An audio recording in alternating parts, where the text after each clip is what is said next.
Hi guys! Hi! My name is Aubrey Smithers and welcome to my channel, Chronically Hot. This is a page where basically I vent about having chronic illness and the struggles that I find with trying to feel beautiful when you feel like poop. So, I have a condition called endometriosis. It is where the inside lining of your uterus grows outside of your uterus and causes scar tissue on other organs. The problem with endometriosis is that because it is normal tissue, it often takes on average 10 years to actually get a diagnosis. So looking back in high school, I've probably always had endometriosis because I had severely painful menstrual cycles. But everyone was just like, hey, you're a girl. That's what happens. Suck it up. Like, be a woman. So I did. And then after I had my son in 2007, I started having even more and more pain and discomfort and cramping. And so that's kind of when I started to notice that maybe I had some kind of an issue. And then at 27, I finally had to, because I was so debilitated, I had frequent ovarian cysts that would rupture. Going to the bathroom was extremely painful. And so upon exploratory surgery, they found out that I had endometriosis. And then I had another condition with the lining of my uterus, but I can never remember the name of it. And so they ended up doing a partial hysterectomy at 27. So they removed my uterus, one of my ovaries, and my cervix. I was in remission for 4 years, had no issues, and then out of nowhere, I had an ovarian cyst rupture when I was going to school for surgical assisting, and I was in the mock OR, and I felt something rupture, and I was like, oh, shiz. This again. So ever since then, probably about the last 4 years, I've been struggling up and down again with going through chemo treatments, which is a drug called Lupron that puts your body into a chemical menopause. Because in theory, the only cures for endometriosis is pregnancy and menopause.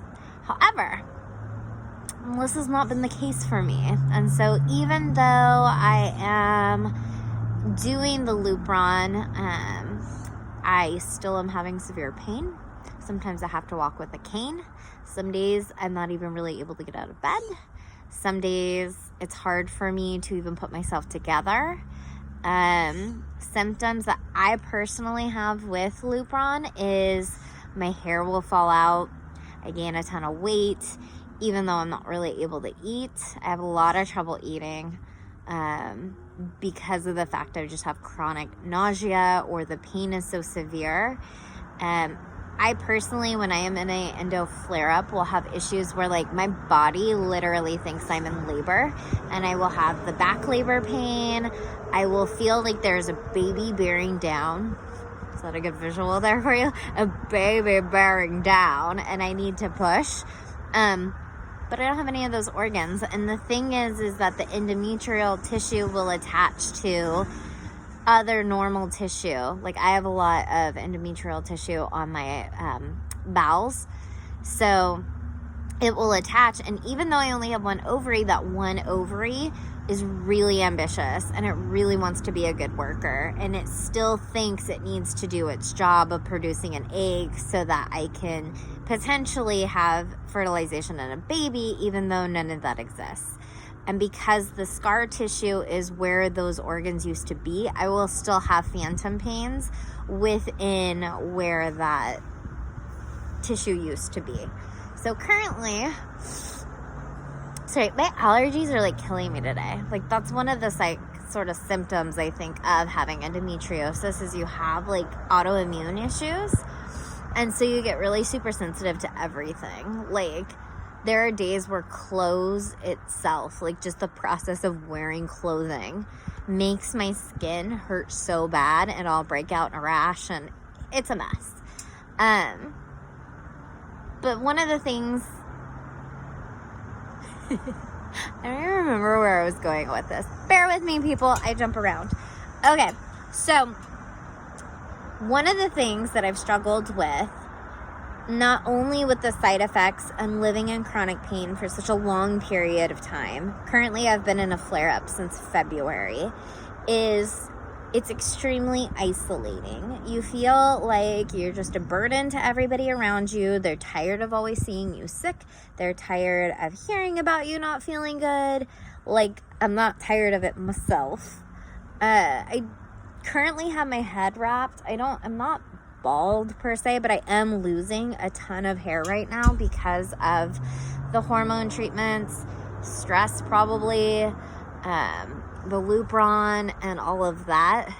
So I've been trying to like find ways to protect my hair, because you can kind of see like I have like all these little bald spots from where my hair just keeps falling out.